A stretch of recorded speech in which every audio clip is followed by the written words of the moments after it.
Hello student, welcome to Unjha public school સિંહમાં આપનું હાર્દિક સ્વાગત છે। ધોરણ 12 ચેપ્ટર 1 સંબંધ અને વિધેયનો આજે આપણે અભ્યાસ કરીશું। સંબંધ અને વિધેય ધોરણ 11 માં આપણે ભણી ગયા છે।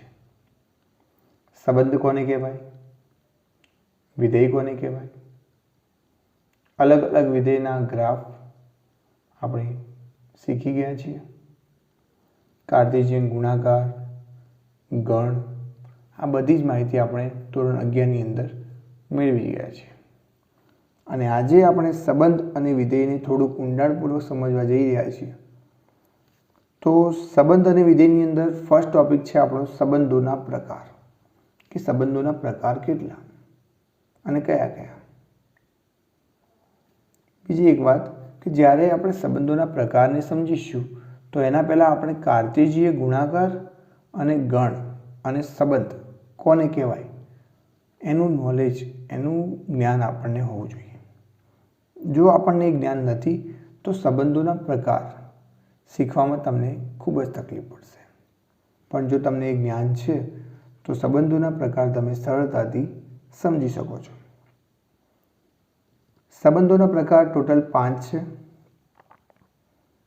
जेमा बे जे संबंध है एनो उपयोग खूब ज नहीवत थाय छे, नहीवतनी जेम थाय छे, पण बाकीना जे 3 संबंध है एनो उपयोग खूब ज थाय छे अने स्वाध्याय 1.1 आखू ए 3 संबंध उपर ज छे, माटे 3 संबंधने आपणे खूब ज झीणवटपूर्वक समजीशुं।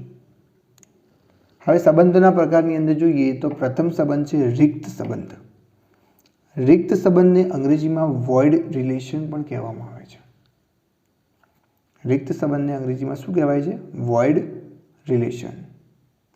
हवे अहींया नाम परथी ज आपणने खबर पड़ी जावे, रिक्त एटले के खाली, रिक्त एटले के खाली संबंध। तमे विचारो कोई एक संबंध छे, कोई बे गण पर कोई संबंध हशे, बराबर, कि आपणे ज्यारे पण कोई संबंध लईए छीए त्यारे बे गण लईए छीए, ए अने बी, आपणे बे गण लीधा, बराबर।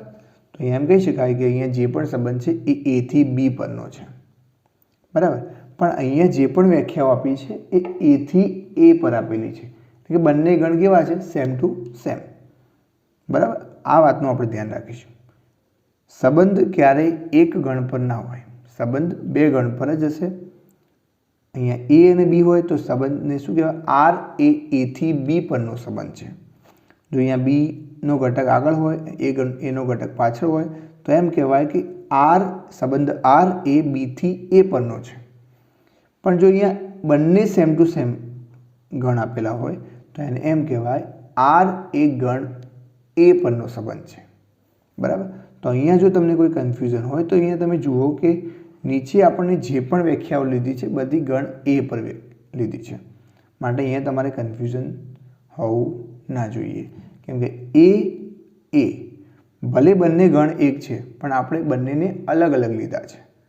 कि गण ए परनो संबंध कीधुं होय, तमने ज्यारे पण एम कीधुं होय संबंध आर ए गण ए परनो संबंध छे एटले के ए थी ए परनो छे। अहींया जो बे गण आपेला होय ए अने बी तो एम कहेवाय कि संबंध आर ए थी बी परनो संबंध छे। अहींया बी ए आपेला होय तो एम कहेवाय कि संबंध आर ए बी थी ए परनो संबंध छे, बराबर। तो अहींया क्लियर होवुं जोईए। तो अहींया रिक्त संबंधनी पहेला व्याख्या जोईए। जो गण ए नो कोईपण घटक ए ना, अहींया गण सेम टू सेम छे पण बीजो गण छे, जो गण ए नो कोईपण घटक ए ना कोईपण घटक साथे संबंध आर धरावतो नथी। એટલે કે અહીંયા જે આપણે બે ગણ લીધા છે એ બરાબર, તો આમાંથી આપણે કોઈ એક ઘટક લઈએ, એ આ એની અંદરથી કોઈપણ સાથે સંબંધ ધરાવતો નથી। આમાંના કોઈપણ ઘટક સાથે સંબંધ ધરાવતો નથી। તો આ જે સંબંધ છે આર, એને શું કહેવાય છે? આર ને ગણ એ પરનો रिक्त संबंध। શું કહેવાશે? रिक्त संबंध એટલે કે વોઇડ રિલેશન કહેવાય। વ્યાખ્યા પરથી આપણને થોડું ગૂંચવણ જેવું લાગે છે તો એને આપણે થોડુંક એક્ઝામ્પલથી સમજીએ. અહીંયા જુઓ તમે, તમને એક ગણ આપ્યો છે એ, બરાબર. અહીંયા ગણ એક જ આપ્યો છે એ. એમાં સભ્યો આપ્યા છે 1 2 3 8 10 11, એટલે કે ટોટલ 6 તમને અહીંયા સભ્યો આપેલા છે, બરાબર. અહીંયા જુઓ તમે, અહીંયા લખ્યું છે ગણ એ પરનો સંબંધ, એટલે કે જે સંબંધ હશે એ એથી એ પરનો હશે, એથી એ પરનો, એટલે કે જે પહેલો ઘટક હશે એ પહેલા ગણમાંથી અને બીજો ઘટક હશે બીજા ગણમાંથી. પણ બીજો ઘટક પણ કેવો છે? એ જ છે, માટે સેમ ટુ સેમ છે. તો આપણે સેમ ટુ સેમ છે, પણ સમજવાનું એવું છે કે બંને બે ગણ પર વ્યાખ્યાયિત છે. સંબંધ હંમેશા બે ગણ પર જ વ્યાખ્યાયિત હોય, બરાબર. પણ સંબંધ એવો આપ્યો છે આર બરાબર એ બી, કે એવી જોડ હોવી જોઈએ કે જેની બાદબાકી કરીએ ત્યારે આપણને આન્સર 4 મળે. તો આમાં તમે ચેક કરો, તમે કોઈ પણ બે જોડ લો, 1 અને 2 લો, 1 અને 3 લો, 1 અને 8 લો, 1 અને 10 લો, 1 અને 11 લો, 2 અને 1 લો, 2 and 3 law, 2 and 8 law, 2 and 10 law, 2 and 11 લો, તમને કોઈ પણ બે જોડની બાદબાકી 4 મળશે નહીં. આ તમારે હોમવર્કમાં જાતે ચેક કરવાનું છે. એક એક્ઝામ્પલ રૂપે અહીંયા બતાવી દઉં કે સપોઝ તમે અહીંયા એક પેર લીધી 8 અને 10, બરાબર. 8 અને 10, તો 8 આપણો એ થશે અને 10 આપણો બી થશે. હવે 8 માઇનસ 10 કરો તો આન્સર શું આવશે? -2. જો 4 આવે તો એને રિક્ત સંબંધ કહેવાય નહીં. પણ તમને એવી કોઈ જોડ મળશે નહીં, એવી કોઈ જોડ તમને મળશે નહીં જેથી તમારો આર જે સંબંધ છે એમાં કોઈ ઘટક આવશે નહીં. અને જ્યારે કોઈ પણ ઘટક ના આવે, તમારા સંબંધની અંદર કોઈ પણ ઘટક ના આવે ત્યારે એ સંબંધને રિક્ત સંબંધ કહે છે. ક્લિયર છે? જો ગણ એનો કોઈ પણ ઘટક, આમાંનો તમે કોઈ પણ ઘટક લઈ લો, એ એના કોઈ પણ ઘટક સાથે સંબંધ આર ધરાવતો નથી.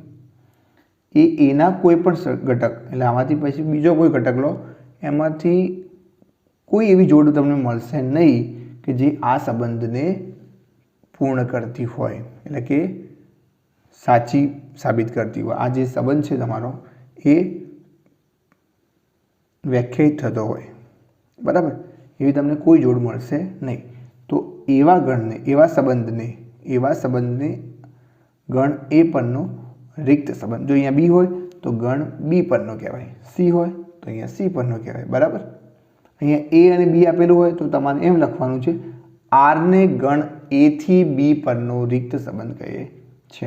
અહીંયા આપણને જે પણ વ્યાખ્યાઓ લીધી છે બધી જ ગણ એ પર લીધી છે, એટલે કે સિંગલ સેટ પર લીધી છે, સિંગલ ગણ પર લીધી છે, બરાબર. હવે આપણે જોઈએ સાર્વત્રિક સંબંધ. સાર્વત્રિક સંબંધ કોને કહેવાય?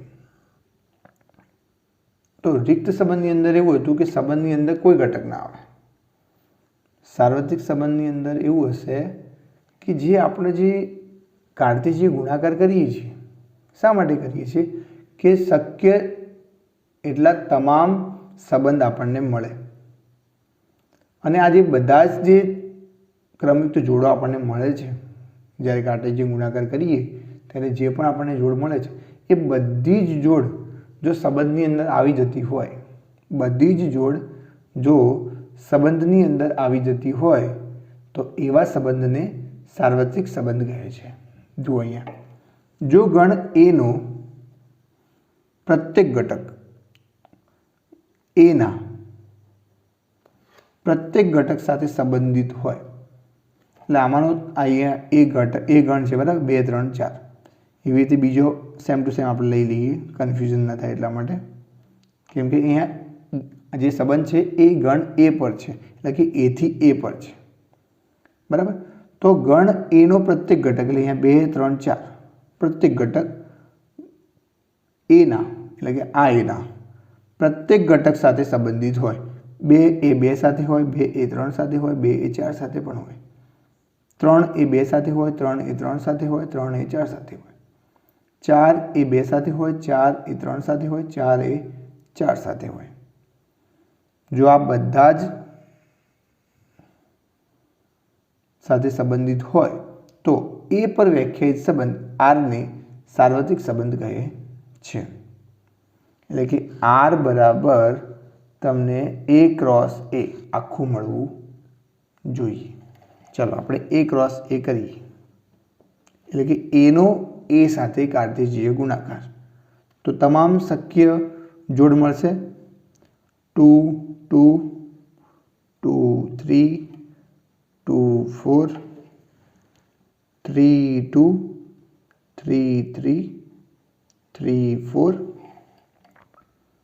4 2 4 3 4 4 અહીંયા આપણને શક્ય ક્રમિક જોડ કેટલી મળી? તો 1 2 3 4 5 6 7 8 9, ટોટલ આપણને અહીંયા 9 ક્રમિક જોડ મળે। હવે જો આ બધી જ જે જોડ છે એ આપણા જે આ સંબંધની અંદર આવી જતી હોય, આ જે આપણો સંબંધ છે એની અંદર આવી જતી હોય, તો આ જ સંબંધને ગણ A પરનો સાર્વત્રિક સંબંધ કહેવાય। બરાબર? હવે ચેક કરી લઈએ સંબંધ શું છે, પહેલાં સમજી લઈએ। સંબંધ એવો આપેલો છે કે એવી જોડ લેવાની છે, x જે શું હશે તો આમાંથી હશે અને y હશે આમાંથી હશે। બરાબર? બંને એક જ છે, સમજવા માટે બતાવ્યું છે। તો ચલો હવે તમે એક જોડ લો અને એવું કહે છે કે x અને y પૂર્ણાંક હોય। તમારે એવી જ જોડ લેવાની છે કે બંને સંખ્યાઓ પૂર્ણાંક હોય। તો અહીંયા તમે જુઓ, અહીંયા બધી સંખ્યાઓ કેવી છે? પૂર્ણાંક જ છે। પહેલો ઘટક પણ પૂર્ણાંક છે, બીજો ઘટક પણ પૂર્ણાંક છે, બંને પૂર્ણાંક છે, બંને પૂર્ણાંક છે, બંને પૂર્ણાંક છે, બંને પૂર્ણાંક છે, બધી સંખ્યાઓ કેવી છે? પૂર્ણાંક જ છે। માટે અહીંયા આપણને R બરાબર આખું A ક્રોસ A મળી ગયું। બરાબર? બધા જ ઘટકો આપણને અહીંયા મળી ગયું, એટલે કે ગણ A નો પ્રત્યેક ઘટક A ના પ્રત્યેક ઘટક સાથે સંબંધિત છે। માટે સંબંધ R ને ગણ A પરનો સાર્વત્રિક સંબંધ કહે છે। ક્લિયર છે આટલા સુધી? જો રિક્ત સંબંધ અને સાર્વત્રિક સંબંધની અંદર કોઈ પણ ક્વેરી હોય તો તમે મને પર્સનલ મેસેજ કરી શકો છો। બરાબર? હવે નેક્સ્ટ આપણે જોઈએ સ્વવાચક સંબંધ, સંમિત સંબંધ અને પરંપરિત સંબંધ। આ ત્રણે ત્રણ સંબંધ આપણે આગળ ભણી ગયા છીએ, પણ ફરી અહીંયા રિપીટ કરીશું। તો અહીંયા જુઓ, સ્વવાચક સંબંધ કોને કહેવાય? સ્વવાચક સંબંધ કોને કહેવાય? તો કે પ્રત્યેક, એની વ્યાખ્યા જોઈએ, પ્રત્યેક A belongs to A માટે A belongs to R મળે। પ્રત્યેક A belongs to A માટે A belongs to R મળે તો તેવા સંબંધને સ્વવાચક સંબંધ કહે છે। બીજી એક વાત, અહીંયા જે પણ સંબંધની વાત કરી છે એ ગણ A પર વ્યાખ્યાયિત છે, એટલે કે સંબંધ જે છે એ A થી A પરનો છે। બરાબર? એટલે કે આપણે આ એમાંથી કોઈ પણ ઘટક લઈએ એનું આપણને પ્રતિબિંબ, એટલે કે A લીધો હોય તો એનો A R માં મળવો જોઈએ। એક એક્ઝામ્પલ જોઈએ અહીંયા કે A બરાબર તમારી જોડે કોઈ ગણ છે 1 2 3। બરાબર? અહીંયા આપણી જોડે એક ગણ છે 1 2 અને 3, અને સંબંધ એવો આપેલો છે 1 1 1 3 2 2 3 3 2 3। બરાબર? અહીંયા આપણને એક સંબંધ આપેલો છે।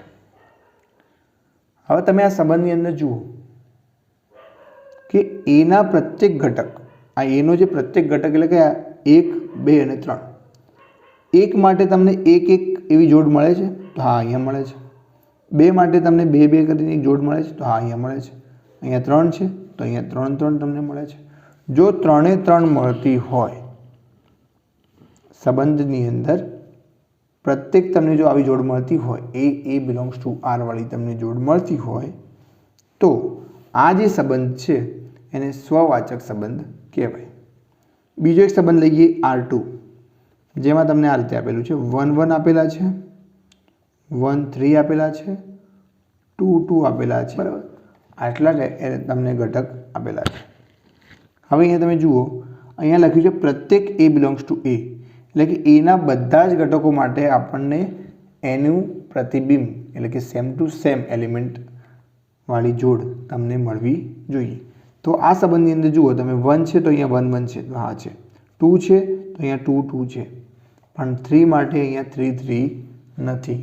માટે જે આ જે સંબંધ છે એને સ્વવાચક કહેવાશે નહીં. ક્લિયર છે? અહીંયા સ્વવાચક ક્યારે બનશે? કે જે પણ તમને ગણ આપેલો હોય એના પ્રત્યેક ઘટક માટે તમને આ ટાઈપનું ક્રમયુક્ત જોડ મળવી જોઈએ, એટલે કે એના પ્રતિબિંબ જેવું જોડ તમને મળવી જોઈએ. બરાબર. હવે વાત કરીએ સંમિત સંબંધ. સંમિત સંબંધ એટલે કે પ્રત્યેક એ બી બિલોંગ્સ ટુ એ માટે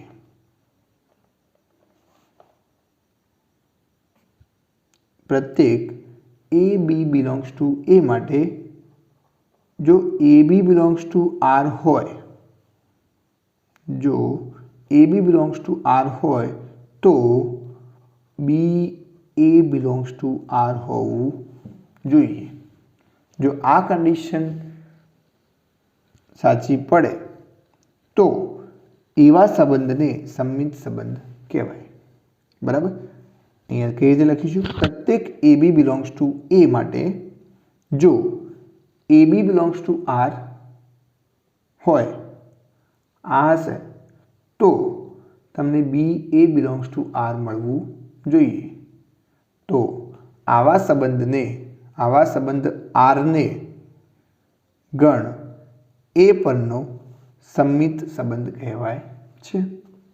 એના માટે પણ એક્ઝામ્પલ જોઈએ. જેમ કે આપણી જોડે એ ગણ છે 1 2 અને 3. એમાં આપણે આર સંબંધ એવો લીધો છે જેમાં આવી જોડ છે 1 2 1 1 3 2 2 1 2 3. આપણને આ રીતે એક સંબંધ મળ્યો છે. બરાબર. હવે તમારે સ્વવાચક જોવાનું નથી, હવે સંમિતની કન્ડિશન જોવાની છે. અને એમાં પણ પ્રત્યેક એ બી બિલોંગ્સ ટુ એ માટે જો A B belongs to R હોય, તમારે એવી આરમાંથી એવી જોડ લેવાની છે. સપોઝ આપણે આ જોડ લીધી 1 2 લીધી. બરાબર. કે 1 2 બિલોંગ્સ ટુ આર છે, એટલે 1 2 આરની અંદર છે. તો એનો મતલબ એ છે કે 2 1 પણ આરમાં હોવા જોઈએ. 2 1 પણ આરમાં હોવા જોઈએ. તો અહીંયા તમે જુઓ 2 1 છે, તો હા છે અહીંયા. માટે આપણે આ જે પહેલો એલિમેન્ટ ચેક કર્યો એના માટે આપણને સંમિત સંબંધ મળ્યો. પણ એવી રીતે બધા ચેક કરવા પડશે. અહીંયા 1 1 માટે તમે ચેક કરો. ચલો 1 1 બિલોંગ્સ ટુ આર, તો એનું ઊંધું શું થાય? 1 1 જ થશે. તો એ તો ઓલરેડી છે જ. બરાબર. તો આ પણ કન્ડિશન સાચી છે. 3 2 લઈએ. ચલો 3 2 બિલોંગ્સ ટુ આર, એટલે 3 અને 2 આરમાં છે, તો 2 અને 3 પણ આરમાં હોવા જોઈએ. તો અહીંયા 2 અને 3 આરમાં છે. માટે આ જે સંબંધ છે આર છે એને ગણ એ પરનો સંમિત સંબંધ કહેવાય. ક્લિયર છે આટલા સુધી? અહીંયા જો એક પણ તમને એવી જોડ મળે કે એનું ઊંધું એટલે કે 3 2 હોય પણ 2 3 ના હોય, તો એને સંમિત સંબંધ કહેવાશે નહીં. બરાબર. આ બધા આ જે 3 સંબંધના પ્રકાર છે એના એક્ઝામ્પલ આપણે એક્સરસાઇઝ 1.1 ની અંદર શીખીશું. પણ અત્યાર સુધી સમજવાનું એ છે કે અહીંયા જે પણ જોડ તમે લો છો એની ઊંધી જોડ એ સંબંધની અંદર હોવી જોઈએ જ. અને એવું તમારે બધા માટે ચેક કરવાનું છે. બરાબર. કોઈ એકને પણ છોડવાનો નથી. હવે વાત કરીએ લાસ્ટ સંબંધ એટલે કે પરંપરિત સંબંધ. પરંપરિત સંબંધ કોને કહેવાય? તો અહીંયા જેમ સ્વવાચક હતો એમાં આપણે એક એલિમેન્ટ લીધો હતો, એક ઘટક લીધો હતો. સંમિતની અંદર 2 લીધા હતા, તો પરંપરિતની અંદર આપણે 3 લઈશું. એટલે કે એ બી સી બિલોંગ્સ ટુ એ, કે એ બી સી ત્રણે ત્રણ ઘટક કે શામાં હશે? એમાં હોય, બરાબર. અને એની કન્ડિશન એ છે જો A B belongs to R હોય તથા B C belongs to R હોય તો આ પહેલો ઘટક અને આ છેલ્લો ઘટક એ પણ આરમાં હોવો જોઈએ. જો આ કન્ડિશન સાચી થાય, પૂરી થાય તો જ એ સંબંધને પરંપરિત સંબંધ કહેવાય. એક્ઝામ્પલ જોઈએ. અહીંયા જુઓ તમે, એ બરાબર તમે લઈશું 1 2 3 and 4. સંબંધ આપણે એવો લઈએ આર, જેમાં ઘટકો લઈએ 1 1 2 3 3 2 2 2 5 2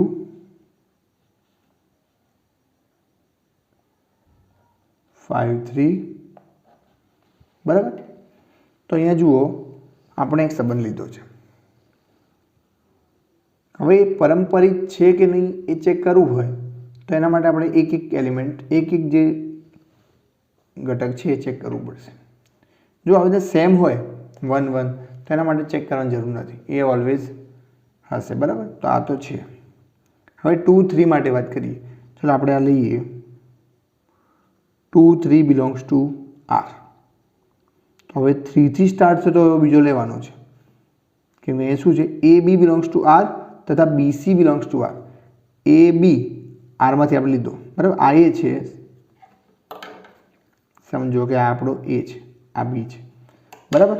તો હવે બી સી એટલે બીથી સ્ટાર્ટ થતો એવો કયો છે? તો 3 તો હોવા જોઈએ અને 2 આ પણ આરમાં છે. તો હવે એમ કહે છે કે જે આ એ છે,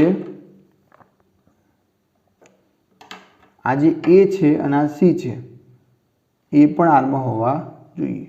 તો 2 2 બિલોંગ્સ ટુ આર હોવા જોઈએ. અહીંયા જુઓ 2 2 આરમાં છે એટલે આપણો આ જે કેસ લીધો એ પરંપરિત છે, પણ બાકીના જ પણ ચેક કરવા પડશે. બરાબર. એટલે આ તો છે. હવે 3 2 માટે વાત કરીએ. ચલો 3 2 લઈએ. 3 2 બિલોંગ્સ ટુ આર લઈએ તો હવે 2 થી સ્ટાર્ટ થતું હોય એવું તો 2 2 આવશે. 2 2 બિલોંગ્સ ટુ આર.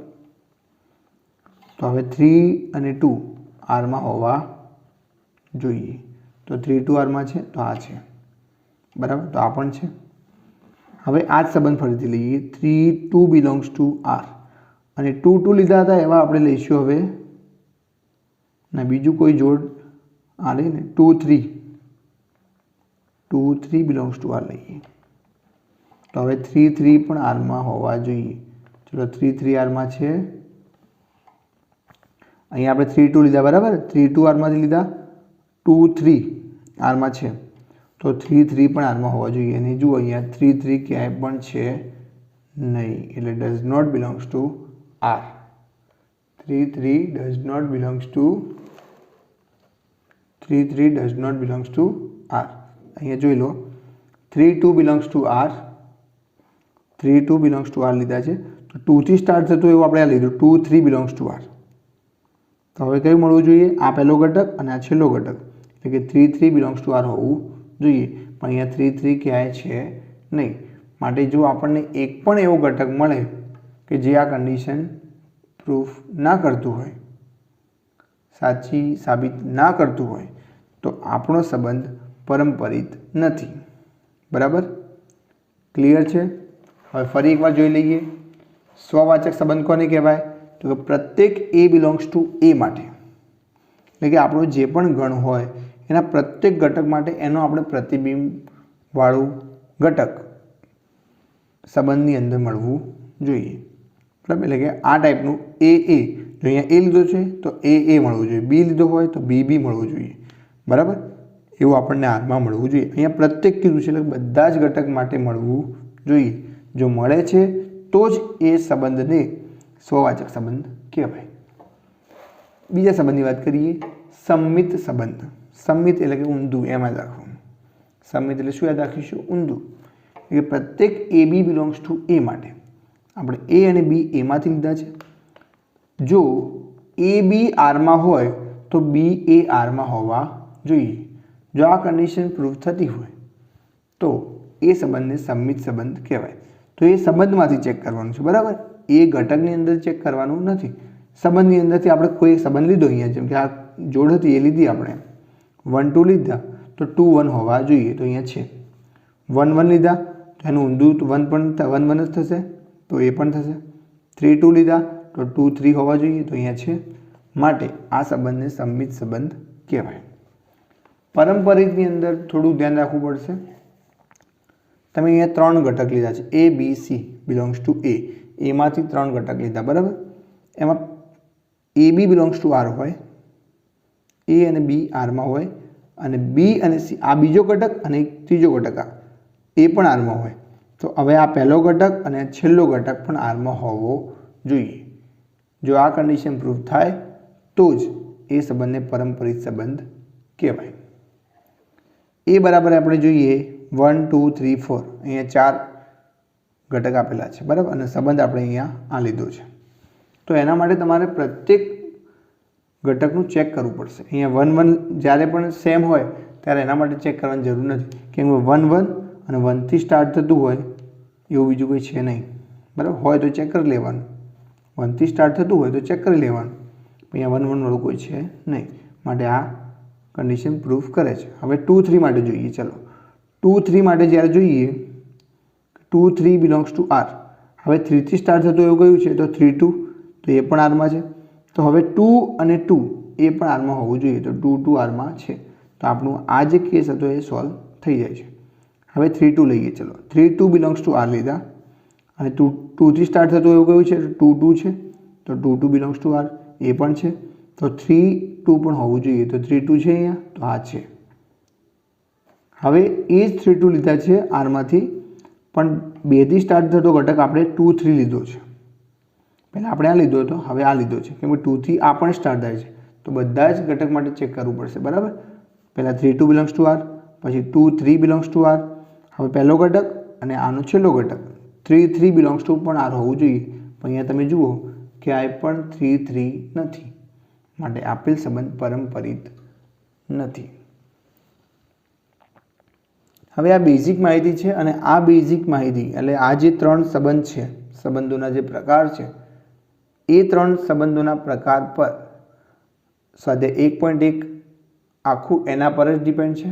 એટલે માટે જો આ 3 સંબંધની અંદર જો તમને કોઈ પણ ક્વેરી હોય તો તમે પર્સનલ મેસેજ કરીને મને જાણ કરી શકો છો, જેથી તમારો ડાઉટ ક્લિયર થાય અને આપણે 12th સાયન્સની અંદર આ ચેપ્ટર સરળતાથી અને સારા એવા નોલેજથી પૂર્ણ કરી શકીએ.